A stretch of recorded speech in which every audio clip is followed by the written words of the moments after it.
Olá, amigos. Começa agora o TV Direito FMU. Na verdade, é a nossa estreia, um programa dedicado a discutir os assuntos da legislação, os assuntos da justiça, os assuntos mais candentes da sociedade brasileira, os assuntos mais próximos do cidadão em relação, de novo, à justiça e também à nossa legislação. E para essa nossa estreia, nós temos o prazer de receber o professor Paulo Dimas de Bellis Mascaretti. O professor é graduado em Direito pela Universidade de São Paulo e especialista em Direito Público pela Escola Paulista da Magistratura. Ele também é desembargador aposentado pelo Tribunal de Justiça do Estado de São Paulo, foi presidente da Associação Paulista dos Magistrados, APAMAGES, e do Tribunal de Justiça do Estado de São Paulo. Atualmente é secretário de Justiça e Cidadania do Estado de São Paulo na gestão 2019-2022. Professor, é um prazer recebê-lo aqui na FMU. Prazer estar aqui, estou em casa aqui na nossa FMU, da qual sou professor já há 27 anos. E, professor, uma primeira questão, como é que anda a justiça brasileira com tantos questionamentos e pelas próprias instituições, professor? Olha, nós estamos protagonizando já há alguns anos, né, a justiça brasileira sendo muito acionada, né, tanto que aqui no Tribunal de Justiça de São Paulo, onde eu estive por 36 anos, presidi inclusive o tribunal, chegamos a ter mais de 20 milhões de processos em andamento e procuramos ao longo do tempo fazer com que esse volume fosse decrescendo, né? Mas o desafio é que todo ano nós temos 5 milhões, 6 milhões de novas ações só aqui no estado de São Paulo, na Justiça Estadual. No Brasil temos outros tantos milhões de processos, mas isso mostra que a justiça brasileira ainda é muito demandada, é muito acionada, possivelmente porque também nós temos aí a cultura de uma legislação muitas vezes não tão rigorosa no que tange aos conceitos, a sua concepção, e nós temos uma sociedade brasileira que tem assim uma estrutura de descobrir direitos, né? Nós tivemos com a Constituição de 88, uma Constituição cidadã que trouxe muitos direitos e tudo isso vai gerando conflitos, depois a legislação foi se aprimorando. Mas eu acho que é importante que nós tenhamos a justiça com credibilidade, com confiabilidade e aberta para discutirmos aí, né, as demandas que a sociedade apresenta. Um dado importante, somente no estado de São Paulo são quantos processos? Hoje nós temos em andamento em torno de 18 milhões de processos. 18 milhões de processos? 18 milhões de processos. Há 10 anos era o mesmo número, houve um aumento, Não, um decréscimo? Nós tivemos aí um avanço importante com o processo digital. Sim. Né?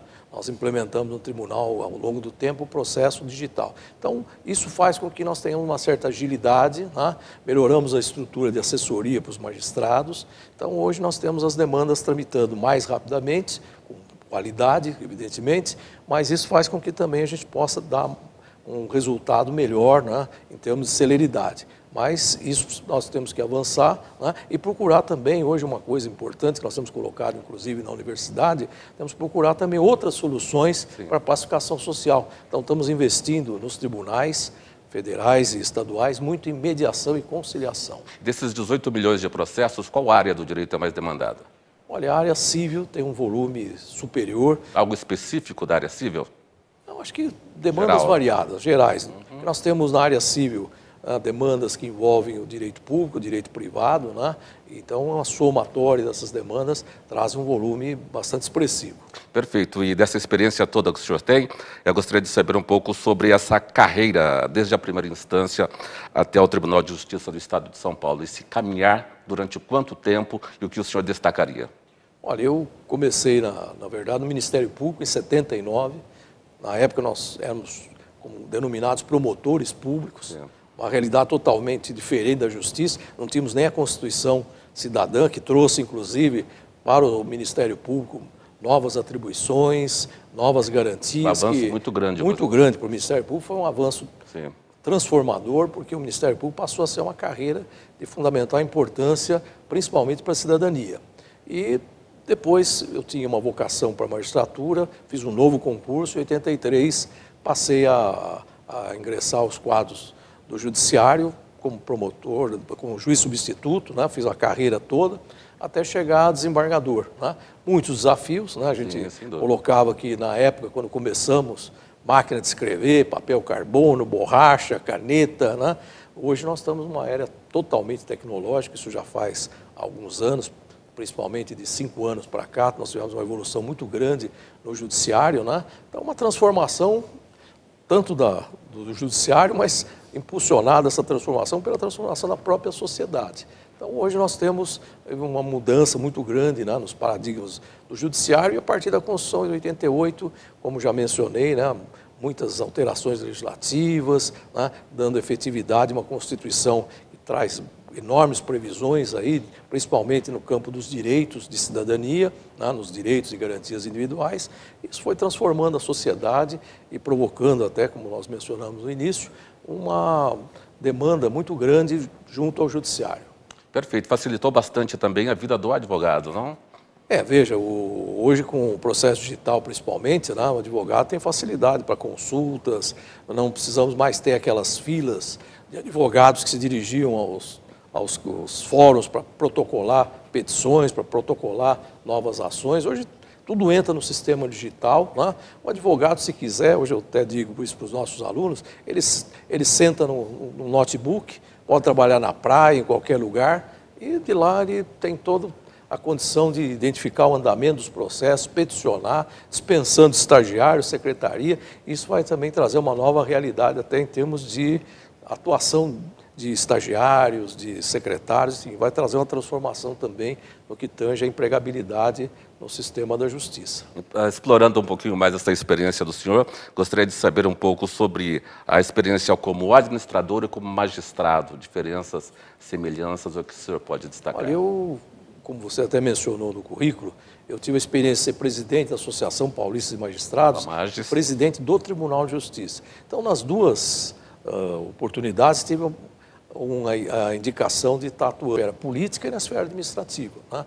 Porque a associação seria um braço político da magistratura, o trabalho de estar contribuindo com o aperfeiçoamento da legislação junto ao Parlamento Federal, Estadual, Municipal, né? Ter a oportunidade também de defender a independência e o fortalecimento do Poder Judiciário, que isso é fundamental para a democracia.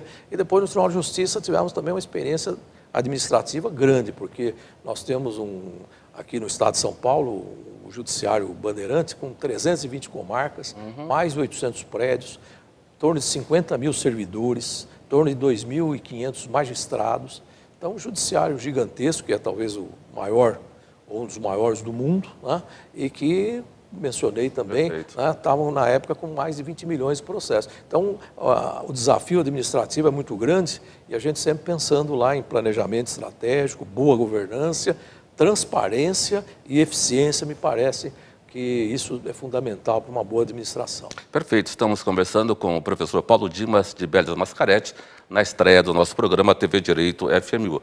Professor, eu gostaria de voltar a um tema de intensa preocupação do cidadão brasileiro, embora o senhor já tenha destacado e até dado alguns detalhes sobre a justiça, sobre a lentidão da justiça. Agora mesmo no corredor, uma moça veio conversar comigo sobre um processo de paternidade que demora 1, 2 anos. O que mais fazer para que a justiça seja um pouco mais rápida e não deixe o cidadão ali à espera de uma resposta, às vezes urgente? Apenas o advogado já não basta. O que mais fazer? Legislação, melhorar, ajustar? O que seria necessário? Olha, a gente sempre fala que nós trabalhamos sempre para aprimorar o serviço judiciário.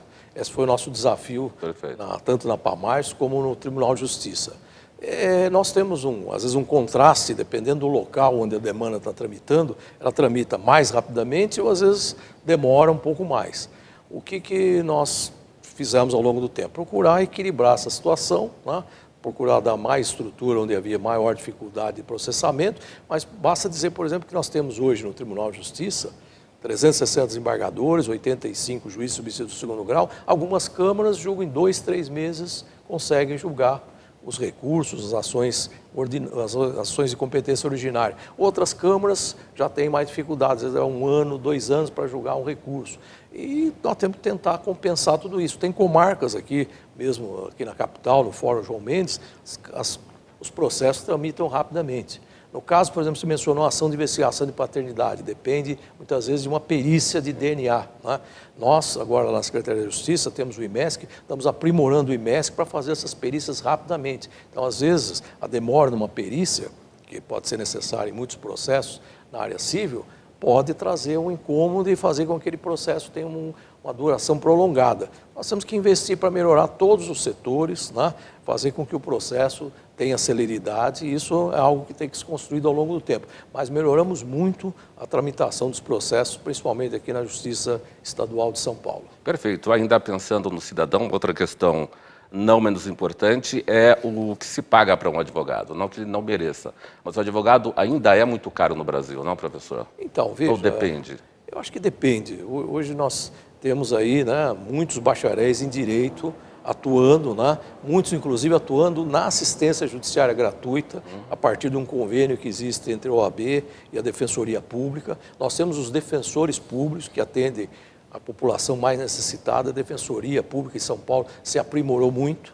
O atendimento, inclusive, hoje é muito qualificado, inclusive com hora marcada, em prédios adequados.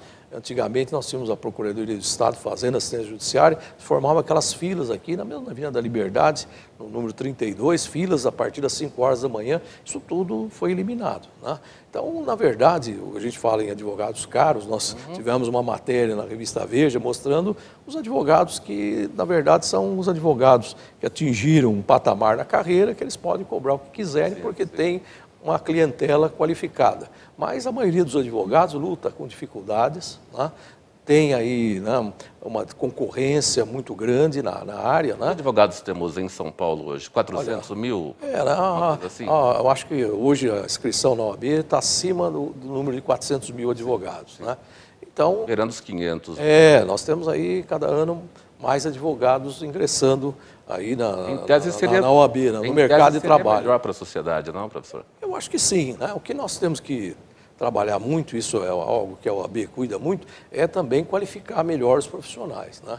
E a gente procura também, e aí é um dado importante, né, também dar bons ensinamentos, né, boa qualificação nos cursos de direito. Eu acho que isso é importante hoje, ter o cuidado para que o curso de direito seja qualificado, forme bons profissionais, que tenham comprometimento, né, tenham ética, isso é fundamental. Né?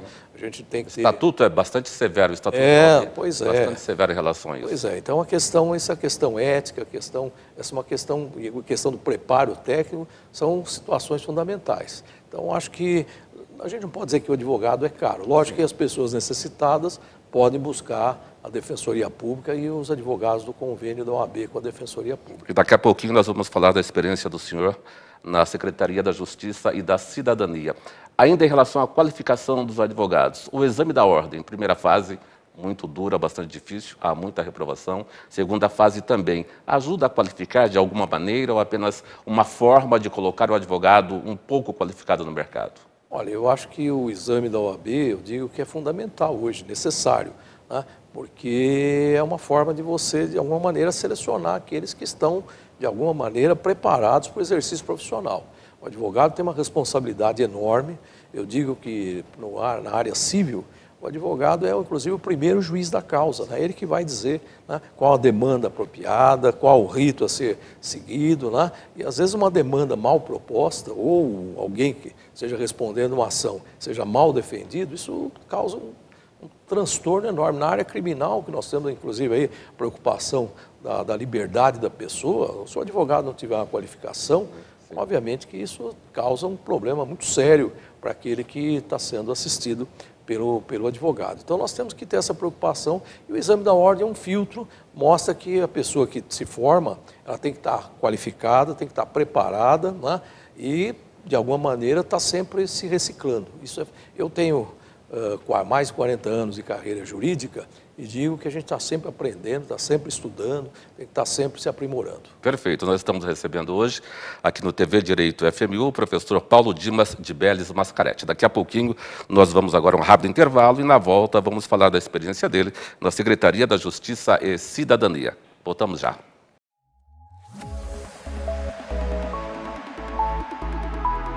Promover educação superior acessível e de excelência para a formação de profissionais éticos, cidadãos comprometidos com a construção de uma sociedade sustentável e preparados para o mundo do trabalho.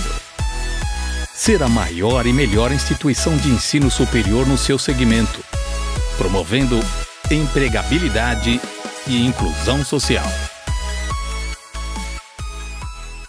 Voltamos com o TV Direito FMU. Nós estamos recebendo hoje, na nossa estreia, o professor Paulo Dimas de Bellis Mascaretti. Agora vamos falar sobre a experiência dele na Secretaria da Justiça e da Cidadania.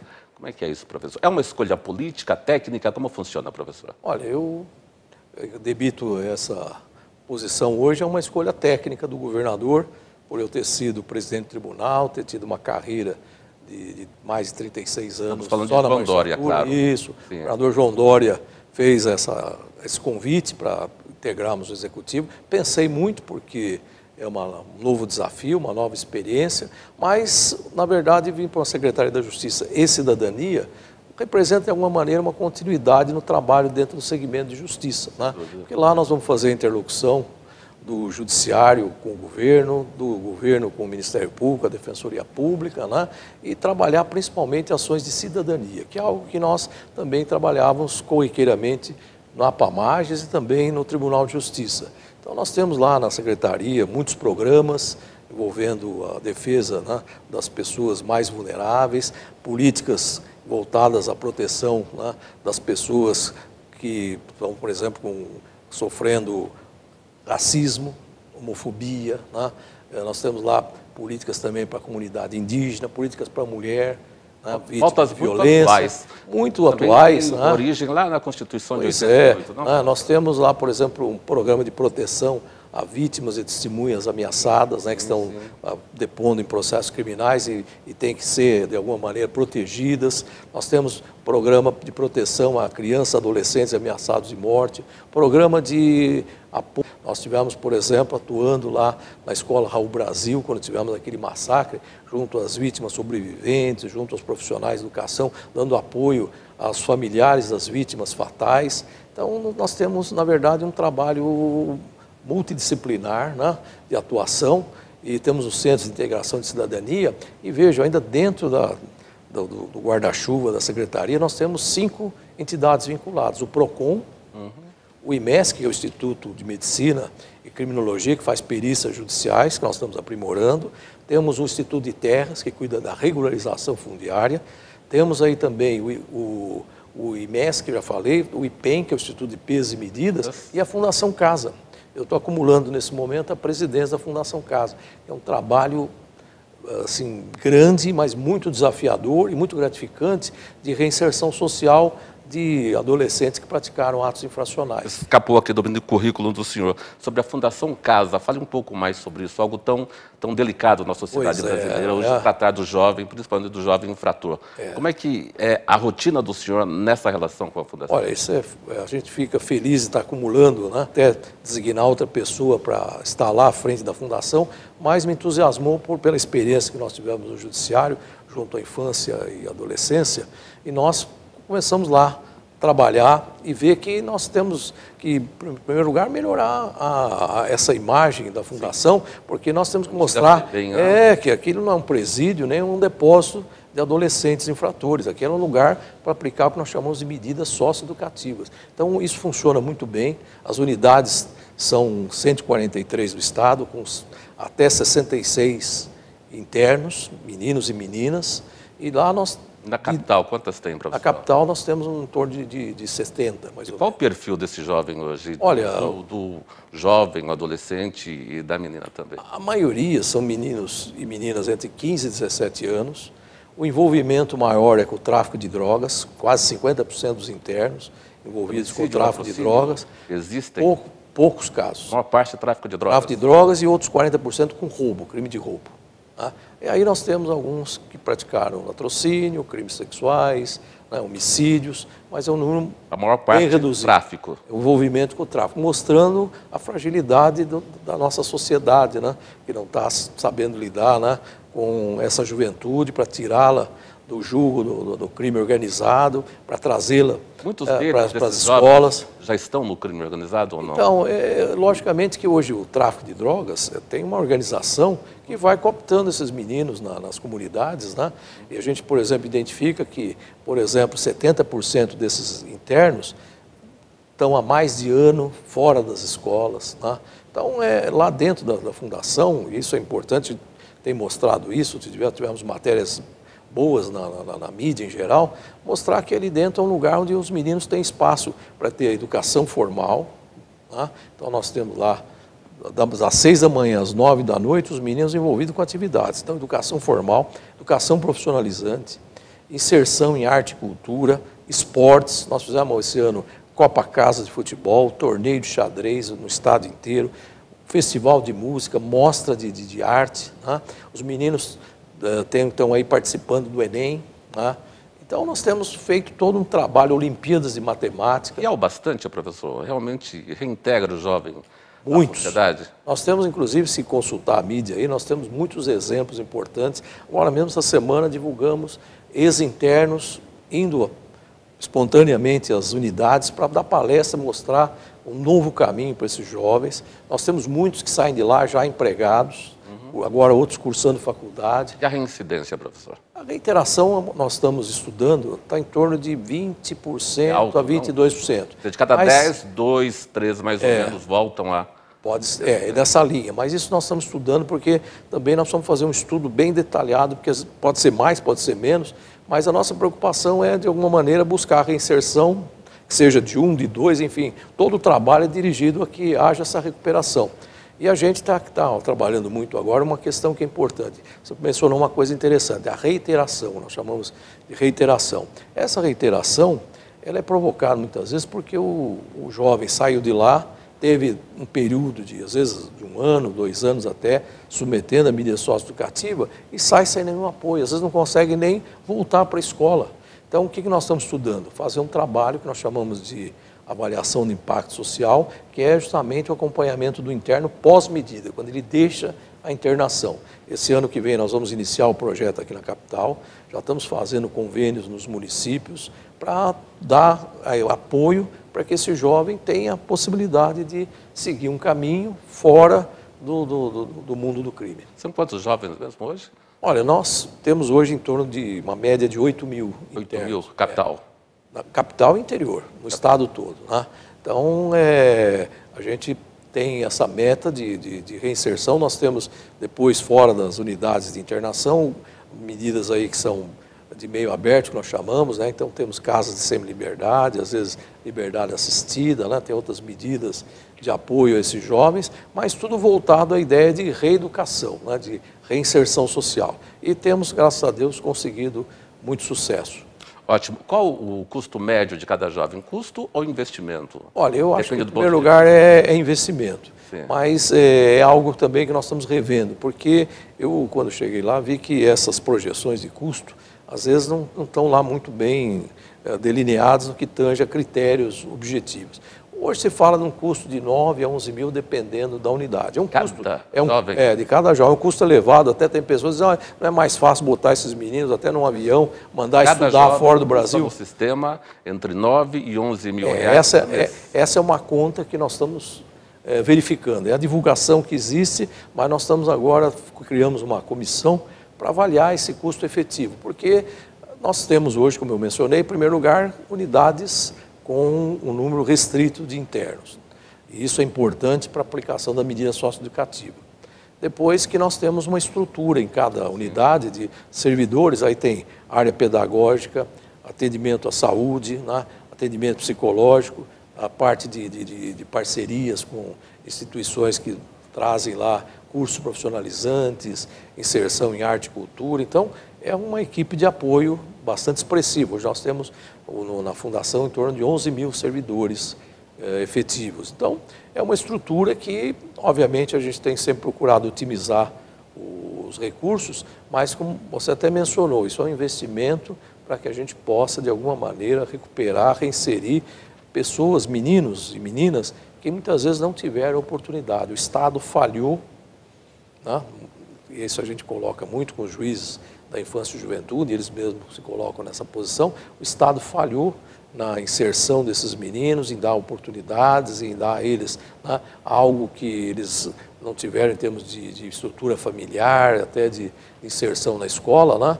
E a gente tem que criar para eles uma possibilidade de ressocialização. Um assunto também muito importante e polêmico, a redução da maioridade penal. O senhor, nessa função, nessa atividade, qual é a sua opinião, professor? Olha, eu acho que essa redução da maioridade penal não é prioritária. No Brasil já chegou a 12, 13, 14 anos, uma coisa. Como eu mencionei, os infratores internos na faixa de 12 a 15 anos é um número bem reduzido. De 15 a 17 é um número maior. No tráfico, a maioria, portanto. Isso, a partir daí nós temos aí também nessa faixa de 17 e vai até 21, porque às vezes a internação persiste por 3 anos, né? E às vezes o menino fica lá até quase 21 anos. Mas o que eu penso é o seguinte, se nós reduzirmos a maioridade penal, né, e nós vamos ter que de alguma maneira ter espaços adequados, não podemos misturar um jovem nessa faixa etária, principalmente entre 15 e 17 anos, dentro do sistema prisional comum, né? Isso seria colocá-los quase que numa escola do crime. Por outro lado também, o que nós já fizemos em termos de proposta anterior, foi no sentido de aumentar o período de internação. Ao invés, como nós já temos espaços... Hoje, 3 anos é o limite do período de internação, mas nós podemos ampliar, dependendo da gravidade do crime e também do menino não ter se ajustado, né, dentro da instituição para receber a liberdade, né, a liberação da internação. Então, é uma série de coisas. Eu acho que só reduzir a maioridade penal não trará nenhuma eficiência para o sistema. Já pensaria numa idade ideal para cima ou para baixo, não? Olha, se for que você coloca, se tiver que ter uma redução, seria para a faixa de 16 anos, né? Mas eu ainda acredito no sistema socioeducativo, acho que ele ainda é algo que pode ser aperfeiçoado e nós podemos, se for o caso, investir na ampliação no período de internação, que me parece que seria mais adequado. E até colocar uma coisa importante, né? Nós vimos, por exemplo, casos graves, como aquele Champinha, né? Que sim. Quando nós temos algum interno, algum menino que mostra que não tem recuperação, tem até desvios psíquicos e tudo mais, isso permite que ele continue no sistema e vá para uma internação mesmo em termos de saúde mental, né? E continue, por exemplo, que está tanto tempo. Continue sob a custódia do Estado. Então, acho que até se abandonou um pouco esse debate de redução da maioridade penal, porque eu acho que o investimento tem que ser, para essa idade, medida socioeducativa e, se for o caso, ampliando o período de internação. Falamos pouco aqui da Secretaria da Justiça e Cidadania, mas contemplamos aqui vários assuntos importantes, não menos importante, a questão da Fundação Casa, que preocupa as famílias que têm alguém próximo ao filho e as famílias que não têm também. Muito rapidamente, eu gostaria que o senhor falasse da rotina do senhor em 30 segundos, com tantas atividades assim. Como é que é a rotina do professor? A rotina é intensa, porque nos obriga a estar, como estivemos sempre na carreira da magistratura, né, ocupados, né, com assuntos que a gente coloca que são de máximo interesse público, né, e é sempre entusiasmado. Eu acho que a gente tem que trabalhar com entusiasmo, né, toda essa vida na carreira jurídica agora, no magistério e mesmo agora no executivo, se a gente não tiver entusiasmo, não tiver, né, sonhos ainda, ideais, né, sempre aquela indicação de realizar algo a mais, fazer diferença na sociedade, você não vai para lugar nenhum. Eu acho que isso é uma ideia que a gente passa sempre para aquele que quer ser servidor público. Ser servidor público, você tem limitações, né, na sua conduta até pessoal, na questão salarial, mas é um objetivo de vida, uma coisa que tem que abraçar com amor e com, na verdade, com ética, né? E sempre pensando no bem comum. Perfeito. Na estreia do TV Direito FMU, tivemos o prazer de receber o professor Paulo Dimas de Beles Mascaretti, graduado em Direito pela Universidade de São Paulo, especialista em Direito Público pela Escola Paulista da Magistratura, é desembargador aposentado pelo Tribunal de Justiça do Estado de São Paulo, foi presidente da Associação Paulista dos Magistrados, a APAMAGES, e do Tribunal de Justiça do Estado de São Paulo. Atualmente é secretário de Justiça e Cidadania do Estado de São Paulo, na gestão 2019-2022, acumulando também uma outra atividade não menos importante, que é à frente da Fundação Casa. Professor, muito obrigado pela sua presença. Agradeço, sucesso aí o nosso TV Direito. Muito obrigado. Até mais, gente.